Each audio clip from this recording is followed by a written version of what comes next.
The crowd roared as Zarthak lifted his forearms in victory. Blood dripped from his razor-sharp claws while the massive Vraxian war beast lay still at his feet. The creature had been 12 feet of pure muscle and fury, with teeth like swords, and armor-plated skin. Now it was just another dead opponent. Zarthak stood even taller than his fallen enemy. His dark blue skin gleamed under the arena lights, and his yellow eyes scanned the cheering aliens in the stands. He was built like a living weapon, with muscles that could crush steel and reflexes faster than lightning. 4 arms meant 4 times the striking power of most species. His chitinous armor had never been broken in 847 fights. The arena announcer's voice boomed across the stadium. Victory goes to Zarthak the Destroyer. His winning streak continues. The alien crowd went wild. There were purple-skinned Kalari with their long necks stretched high to see better. Green Vraxians growled their approval from the lower sections. Even the floating gas beings called Nethys pulsed with excited colors. Every species in the galaxy had heard of Zarthak. Many had sent their best warriors to face him. All had failed. Zarthak walked slowly around the arena's edge, letting the crowd see him clearly. He was not just strong or fast, he was smart. Before every fight, he studied his opponents. He learned their weaknesses, their fighting styles, their fears. Then he used everything against them. That was why he never lost. A small hover platform descended from the arena's control booth. On it stood Vex Morlach, the fight promoter. Vex was a thin, gray-skinned alien with too many eyes and a mouth full of sharp teeth. He made money from death, and Zarthak made him very rich. Another perfect victory, Vex said, his voice high and excited. The crowd loves you, Zarthak. They want more blood, more death. Zarthak looked down at the promoter. Find me stronger opponents, Vex.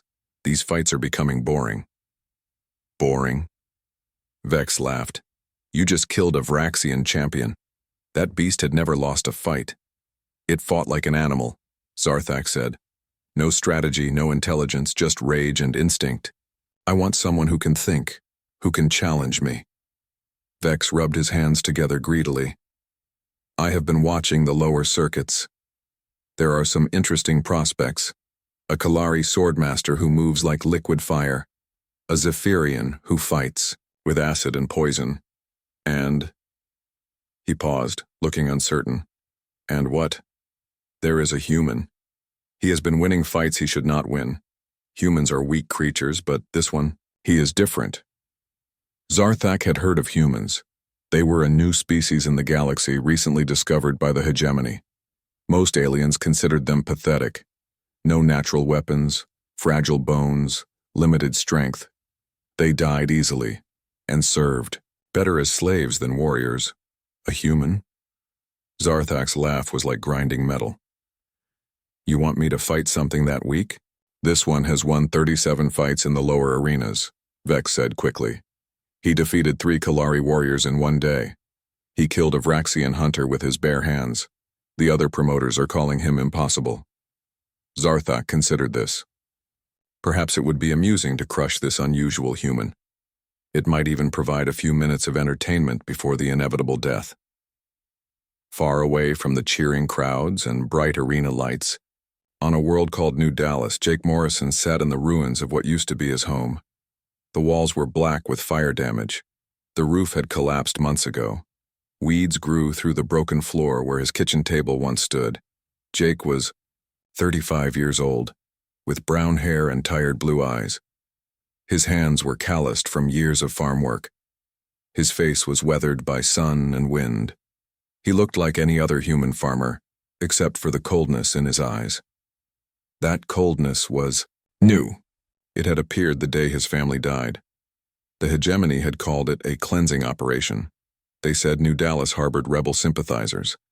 They said the colonists were planning an uprising against galactic law. They said a lot of things to justify what they did. Jake knew the truth. New Dallas had been peaceful. The colonists grew crops and raised animals. They traded with other worlds and minded their own business. But their planet had valuable minerals beneath the soil. The hegemony wanted those minerals and the humans were in the way, so they came with their warships and their plasma weapons. They burned the cities and poisoned the fields. They killed anyone who resisted and enslaved the rest. Jake's wife Lisa had been in town when the ships arrived. His 8-year-old daughter Amy had been at school. He never found their bodies. Jake had been working in the far fields when the attack began. He watched the sky burn and ran toward town, but the hegemony soldiers stopped him. They beat him unconscious and left him for dead. When he woke up, everything he loved was gone. Now he sat in the ashes and waited. The hegemony would return eventually to harvest the minerals. When they did, Jake would be ready. He had nothing left to lose, which made him very dangerous. A shadow fell across the ruined doorway. Jake looked up to see 3 figures in the harsh afternoon sunlight. They were human, but they wore the red uniforms of arena slavers. These were the bottom feeders who collected survivors from destroyed worlds and sold them to fight for alien entertainment. "Well, well," said the leader, a fat man with a scarred face. "Look what we found." A survivor. Jake stood slowly. His right hand moved toward the plasma rifle hidden behind a fallen beam. "Easy there, farmer," the scarred man said. "We are not here to hurt you. We are here to make you an offer."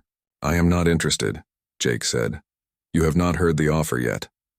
The man smiled, showing broken teeth.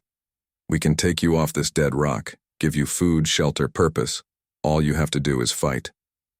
"Fight who?" "Anyone they put in front of you.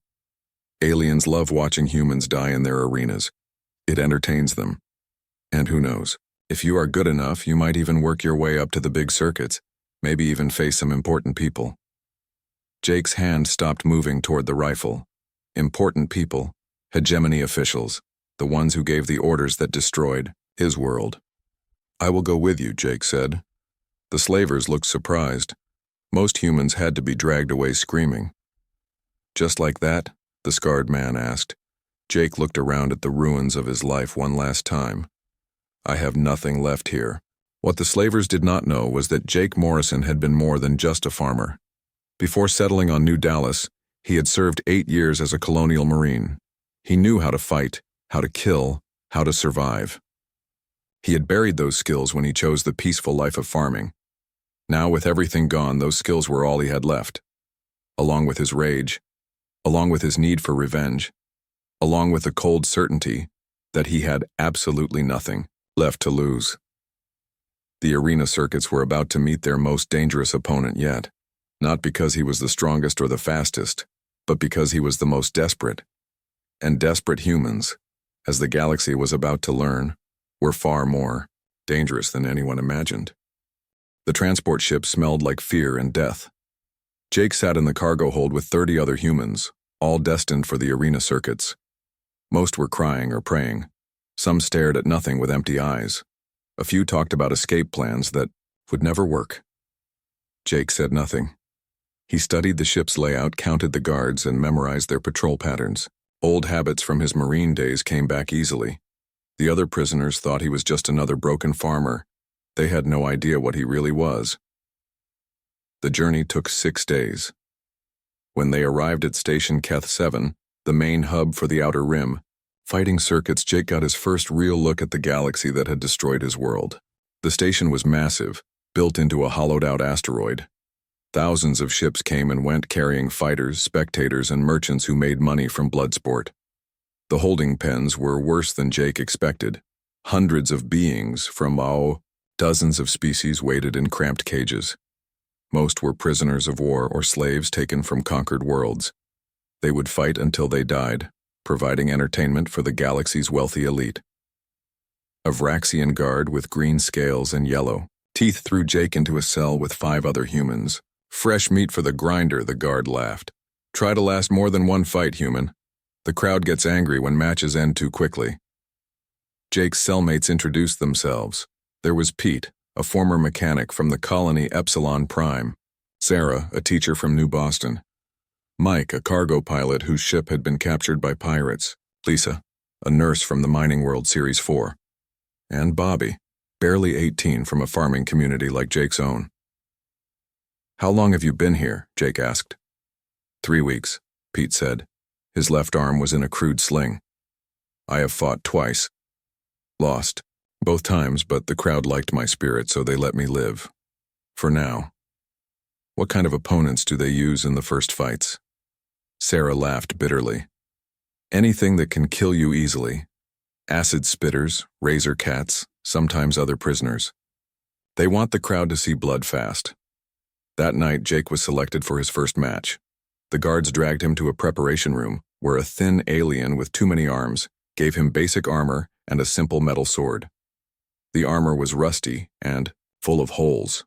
The sword was dull and poorly balanced. This equipment is garbage, Jake said. Humans get human-grade equipment, the alien replied. Be grateful you get anything at all. The arena was smaller than the grand stadium where Zarthak fought, but the crowd was just as bloodthirsty. Maybe 2,000 aliens filled the stands, all screaming for violence. Jake walked out onto the sand-covered floor and looked around. The arena had high walls topped with energy shields. No escape routes. No cover except for a few scattered rocks and metal pillars. His opponent emerged from the opposite gate.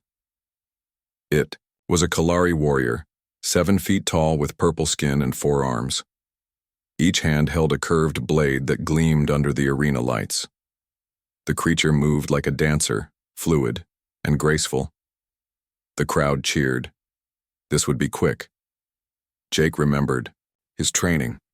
The Marines had taught him that every opponent had weaknesses. Size could mean slow reflexes. Multiple weapons could mean divided attention. Grace could mean overconfidence. The Kalari attacked immediately, all 4 blades spinning in complex patterns. Jake barely dodged the first strike. The second cut through his cheap armor and opened a line of blood across his ribs. The third would have taken his head if he had not rolled away at the last second. The crowd laughed and cheered. The human was already bleeding. This fight would be over soon. But Jake was learning. The Kalari was fast and skilled, but it fought with patterns learned in training schools. It expected opponents to fight back with similar techniques. Jake had learned to fight in real wars, where there were no rules and survival was the only goal. Instead of trying to match the alien's sword work, Jake threw sand in its eyes. While it was blinded, he tackled its legs and brought it down. The crowd booed, but Jake did not care about fighting fair. He cared about winning. On the ground, the Kalari's extra arms became a disadvantage. It could not coordinate them properly while wrestling. Jake got behind it and put it in a chokehold his drill sergeant had taught him years ago. The alien tried to stab him with its blades, but Jake kept moving, staying in the blind spots. The Kalari went limp. Jake held the choke until he was sure it was unconscious, then stood up. The crowd was silent, confused. Humans were not supposed to win fights like this. The arena announcer's voice crackled over the speakers. Winner, the human Jake Morrison. Back in his cell, the other humans stared at Jake with new respect and fear. How did you do that? Bobby asked. I got lucky, Jake lied. His second fight was against a pack of razor cats, small but deadly predators with claws that could cut through steel. The arena masters expected the cats to tear Jake apart in seconds. Instead, Jake used the metal pillars to separate them, fighting one at a time instead of facing the whole pack. He killed 3 and drove off the other 2. His third opponent was a Zephyrian acid spitter, a creature that could dissolve flesh with its spit. Jake studied its attack patterns during the first few minutes, learning the range and timing of its acid bursts. Then he used his dull sword as a shield, letting the acid weaken the blade until it snapped. The broken metal gave him sharp edges to work with. He killed the Zephyrian by getting close during a reload period and slashing its throat. Word began to spread through the lower circuits. There was a human who fought differently. He did not try to match his opponent's strengths. Instead, he found their weaknesses and exploited them. He used the arena itself as a weapon. He fought dirty and survived. After his 5th victory, Jake was moved to a better cell with improved food. The arena masters were making money from his fights, so they wanted to keep him alive longer. That was when he met Dr. Amy Rodriguez. Dr. Rodriguez was a captured xenobiologist who had been pressed into service as a medical officer for the arena. She was in her 40s, with graying hair and intelligent brown eyes. She had been studying alien physiology when her research station was attacked by raiders. "You are an interesting case, Mr. Morrison," she said while treating a cut on Jake's shoulder. "I have been watching your fights. You seem to push your body beyond normal human limits when you are in combat." "Adrenaline," Jake said. "More than that. I have seen other humans fight here. They all died quickly, but you adapt, you learn. You survive situations that should kill you." Dr. Rodriguez leaned closer and lowered her voice. "I think extreme trauma might be unlocking human potential that the galaxy has never seen before. You have nothing left to lose, so you fight without the mental limits that normally protect us from pushing too hard." Jake looked at her carefully. "What are you saying?" "I am saying that you might be more dangerous than anyone realizes, including yourself." That night, Jake lay on his thin mattress and thought about what the doctor had said. He had won 8 fights now. Each victory brought him closer to the higher circuits where the real power brokers watched the games, where he might find the people responsible for destroying New Dallas. But first, he had to keep winning, and each fight was getting harder as the arena masters found stronger opponents to test him against. Jake did not care. He had nothing left to lose, which made him the most dangerous kind of fighter. The galaxy was about to learn what humans could do when they stopped caring about survival and started caring only about revenge. Jake's reputation grew with each fight. After 3 months in the arena circuits, he had won 27 matches. The crowds that once laughed at the weak human now bought tickets specifically to watch him fight. They called him the Ghost, because he seemed to vanish and reappear during combat, always where his enemies least expected.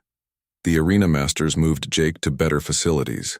His cell now had a real bed and decent food. They gave him access to a training room and proper weapons, not because they cared about his comfort, but because he was making them rich. Betting pools formed around his fights, and the odds kept getting longer as his opponents grew stronger. Dr. Rodriguez visited him regularly to treat his injuries. During these visits, she continued studying what she called the Jake Morrison phenomenon. She measured his reaction times, his heart rate during stress, his pain tolerance. The results fascinated her. "Your body is adapting in ways I have never seen," she told him after his 25th victory. "During fights, your adrenaline levels spike far beyond normal human ranges. Your muscle efficiency increases by 40%. Most interesting of all, you seem to process tactical information faster when you are in mortal danger." Jake cleaned blood from his knuckles with a damp cloth. His latest opponent had been a Vraxian hunter with natural camouflage abilities. Jake had won by covering the arena floor with sand and watching for disturbed particles to track his invisible enemy. "Maybe I am just getting better at fighting," Jake said. "No, it is more than skill improvement. I think your brain is rewiring itself. The trauma of losing your family, combined with constant life-or-death situations, is pushing your nervous system into overdrive. You are becoming something new." Jake did not care about the science. He only cared about advancing to higher circuits where the important people watched. Every victory brought him closer to that goal. His breakthrough came during his 30th fight. The opponent was Crone the Bone Crusher, a massive creature from the Outer Rim who had once held the championship title in the mid-level circuits. Crone stood 9 feet tall and weighed over 600 pounds. His skin was like rock, and his fists could shatter steel. Crone had ruled the mid-circuits for 30 years before Zarthak's rise to power. He was old now, past his prime, but still incredibly dangerous. The arena masters thought it would be amusing to watch the upstart human get crushed by a former champion. The fight took place in the main arena of Station Keth 7, with over 10,000 spectators. Jake walked onto the sand wearing better armor than he had ever owned, carrying a sword forged from Kalari steel. But even with good equipment, he looked tiny next to Crone. The crowd expected a quick execution. Crone's first punch created a crater in the sand where Jake had been standing a split second before.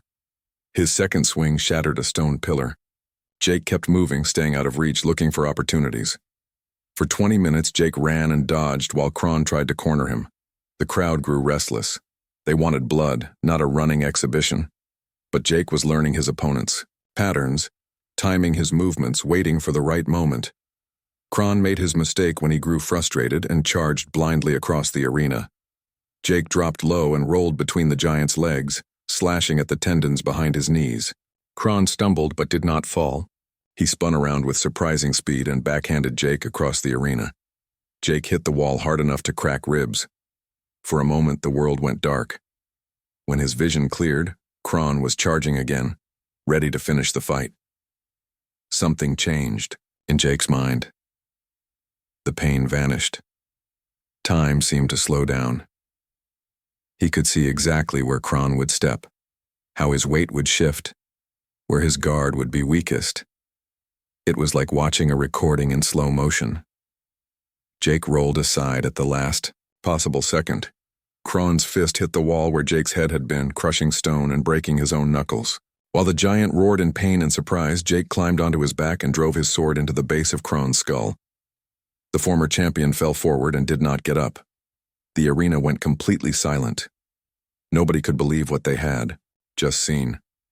A human had killed Kron the Bone Crusher, a legend who had survived hundreds of fights against the galaxy's most dangerous predators. Jake stood over the body, breathing hard, still covered in his opponent's blood. He looked up at the crowd and saw something new in their alien faces. Not amusement or contempt, but fear. They were afraid of him. News of the victory spread quickly through the arena networks. Video recordings were transmitted to every major station in the galaxy. Within hours, Jake Morrison's name was known on worlds he had never heard of. On the gladiatorial world of Kethmora, Zarthak watched the recording of Jake's fight with interest. The champion stood in his private training room, studying the humans, movements and techniques. What he saw puzzled him. The human had no formal training in any recognized fighting style. His movements were crude and unpracticed, yet somehow he had defeated opponents who should have killed him easily. There was something about the way he fought that reminded Zarthak of cornered animals, desperate and dangerous. "Bring me more information about this human," Zarthak told his assistant, a nervous Kalari named Vex Smaller. "I want to know everything about him." The report arrived the next day. Jake Morrison, age 35, former colonial marine turned farmer. Survivor of the New Dallas massacre. Family killed in hegemony cleansing operation. No living relatives, no property, no ties to anything except revenge. Zarthak read the file twice, then set it aside and thought carefully. He had fought warriors from every species in the galaxy. He had defeated berserkers, tactical geniuses, natural killers, and enhanced soldiers. But he had never fought someone who literally had nothing left to lose. The idea both intrigued and concerned him. Zarthak's strength came from his skill, his intelligence, and his desire to remain undefeated. But what happened when those advantages met someone who did not care about winning or losing, only about fighting? 3 days later, Zarthak sent a message to the arena masters on Station Keth 7. He wanted to meet this impossible human who had killed Kron the Bone Crusher. Jake was eating his evening meal when the guards came for him. They led him through corridors he had never seen before, to a section of the station reserved for high-ranking visitors. The walls here were clean and decorated with expensive artwork. The air smelled of perfume instead of sweat and blood. They brought him to a luxurious meeting room where Zarthak waited. Jake had seen recordings of the champion, but meeting him in person was different. Zarthak radiated power and confidence. His forearms were perfectly still, but Jake could sense the deadly speed hidden in that calm pose. "You are smaller than I expected," Zarthak said. His voice was deep and measured. "You are exactly what I expected," Jake replied. They studied each other in silence. Two killers from different worlds, shaped by different experiences, but united by their reputation for violence. "I have watched your fights," Zarthak continued. "You fight like someone who has already died." Jake nodded slowly. "I died the day my family was murdered. Everything since then has just been settling accounts. That makes you dangerous in ways most warriors are not. A man with nothing to lose is unpredictable. Is that why you wanted to meet me? To figure out if I am dangerous?" Zarthak's laugh was like grinding stone. I already know you are dangerous. I wanted to see if you were worthy. Worthy of what? Of facing me in the grand arena during the cycle championship. 1 billion beings across the galaxy will watch you die. Jake looked into Zarthak's yellow eyes and saw his own death reflected there. The champion was faster, stronger, more experienced, and better equipped. By every measure that mattered, Jake had no chance of winning. When do we fight? Jake asked. Zarthak smiled, showing rows of sharp teeth. In 30 days. Use that time to prepare yourself for death, human. It will be swift, but not merciful. As the guards escorted Jake back to his cell, he felt something he had not experienced since New Dallas burned. Not hope exactly, but purpose. In 30 days, he would face the being who represented everything wrong with the galaxy that had destroyed his world. Win or lose, he would make Zarthak remember the name Jake Morrison. The grand arena on Kethmora had never seen such a crowd. 100,000 beings filled the massive stadium, with billions more watching on screens across the galaxy.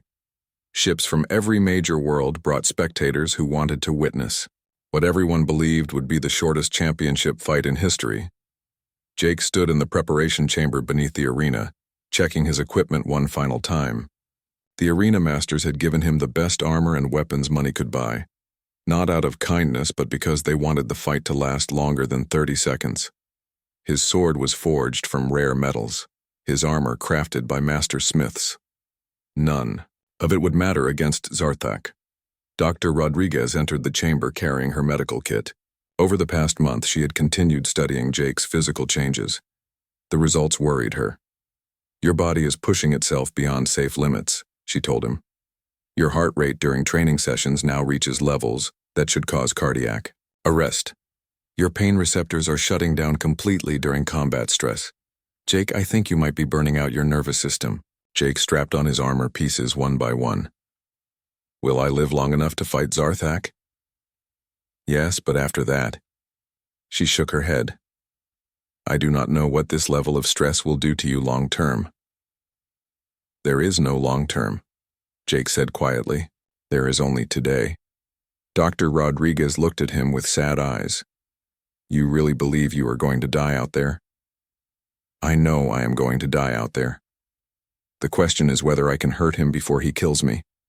Above them, the crowd's roar grew louder as Zarthak entered the arena. The champion walked slowly around the edge of the fighting floor, letting every spectator see him clearly. His forearms moved in perfect coordination, stretching and testing his weapons. His chitinous armor gleamed black under the bright lights. The betting pools had closed hours ago. The odds were 10,000 to 1 against Jake. Most bets were, not on whether he would win, but on how many seconds he would survive. Zarthak reached the center of the arena and stood perfectly still, waiting. His yellow eyes focused on the gate where his opponent would emerge. In 847 fights, he had never felt nervous before a battle. Today was different. The human's reputation for impossible victories created a small doubt in his mind. The arena announcer's voice boomed across the stadium. Introducing the challenger, from the dead world of New Dallas, the human who killed Kron the Bone Crusher, Jake Morrison.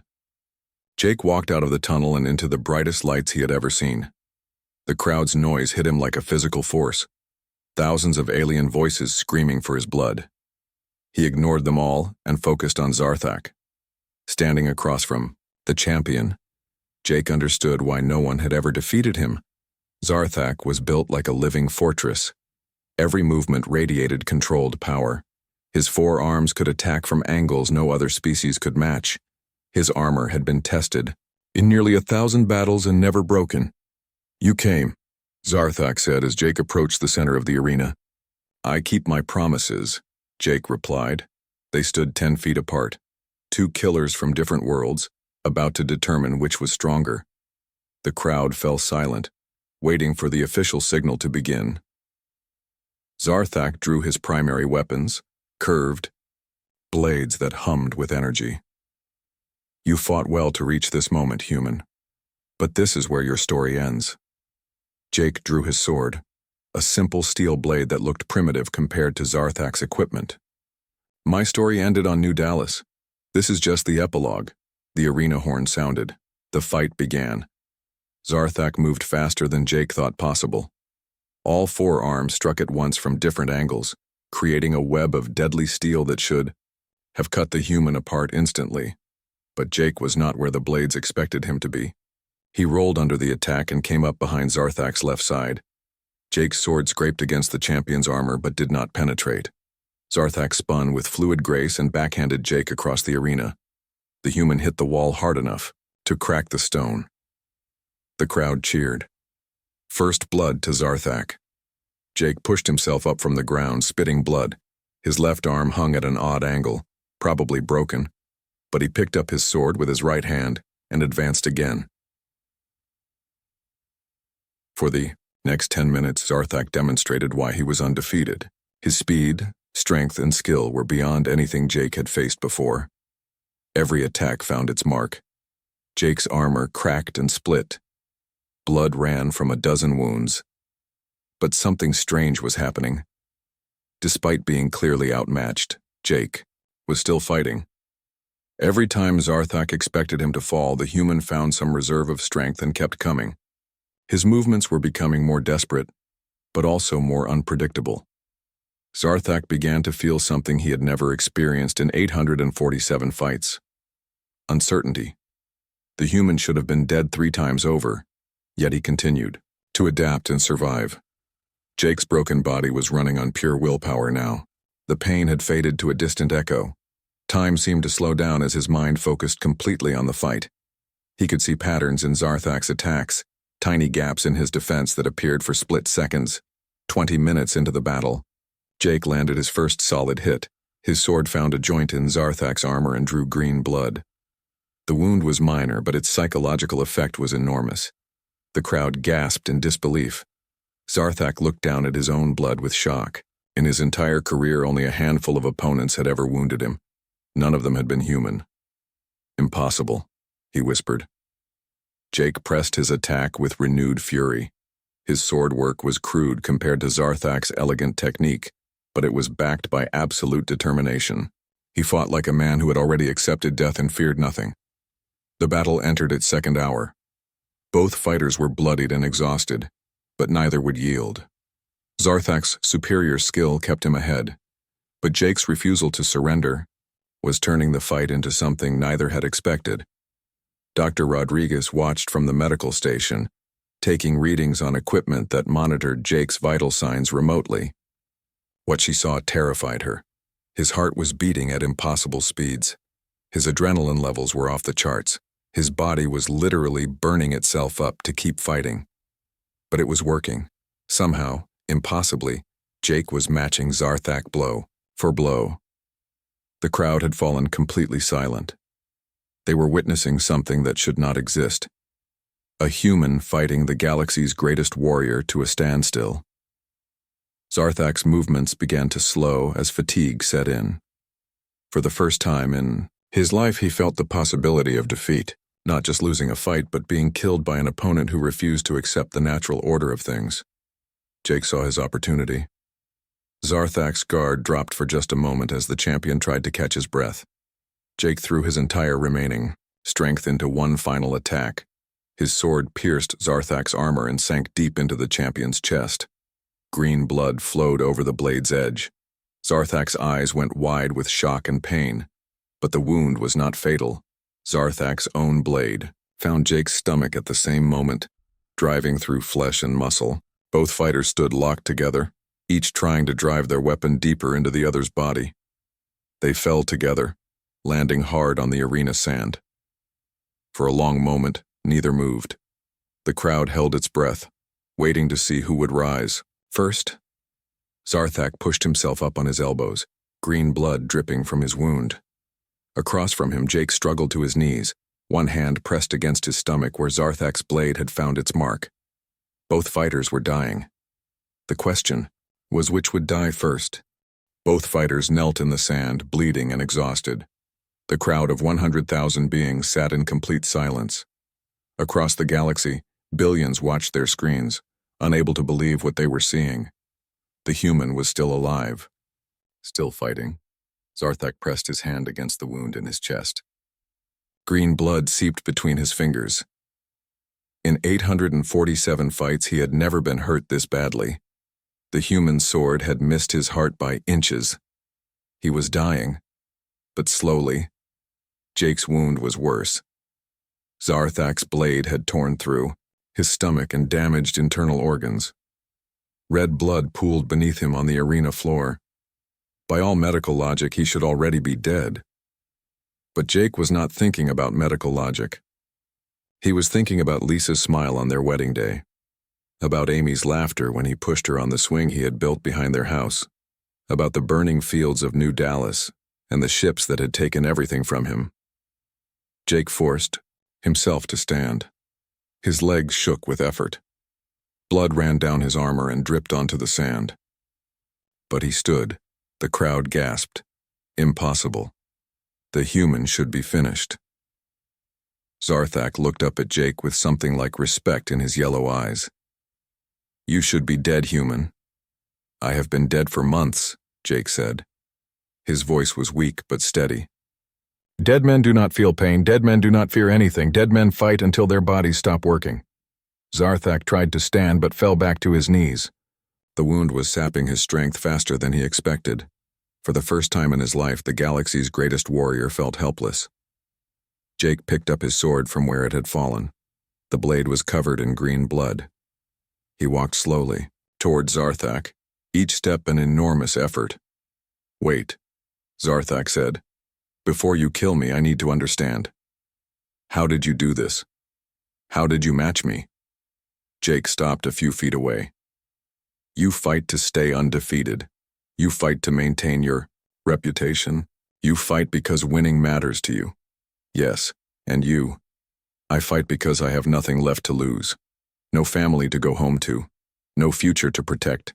No fear of death because the worst thing that could happen to me already did. Jake raised his sword, and that makes me more dangerous than any weapon or training or natural advantage. Zarthak nodded slowly. I understand now. You were not fighting to win. You were fighting because you had already lost everything that mattered. That is a power I never learned to counter. The galaxy took everything from me, Jake said.